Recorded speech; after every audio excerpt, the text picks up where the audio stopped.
আর যেহেতু তারেক রহমানের মতো একজন ইয়াং প্রধানমন্ত্রী ধরা হয় এবং দেখুন রাজনীতিতে উনি ইয়াং, রাজনীতিতে দীর্ঘদিন কাজ করলে কিন্তু ক্ষমতায় তো উনি জাস্ট রাইজিং। উনি তো সাউথ ইস্ট এশিয়ার সবচেয়ে অভিজ্ঞ এবং সবচেয়ে বয়স্ক অ্যাপ্রেন্টিস বলা যায়।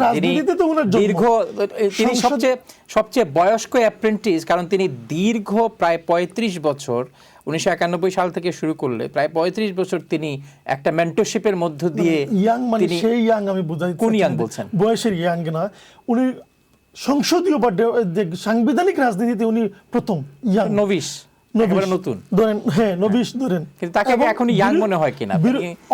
তিনি এখন কি যে তরুণ নেতা হিসেবে তিনি কি কখনোই প্রবীণ হবেন না? ৫৮ বছর ৫৯ বছর, প্রায় অনেকে ৬০ বছর বয়স, কিন্তু ৬০ বছর বয়সে এখনো তিনি। আমরা তো মানে বাংলাদেশে প্রবীণ হতে হলে কত বয়স লাগে? বিষয়টা এমন না, প্রবীণ কেউ বা বয়স্ক হতে হলে ৩০ বছর বয়সে সে প্রবীণ হয়ে যেতে পারে। এটি আপনি ৩০ বছরে কেউ প্রবীণ হয় না, এটি আপনি বলতে পারেন।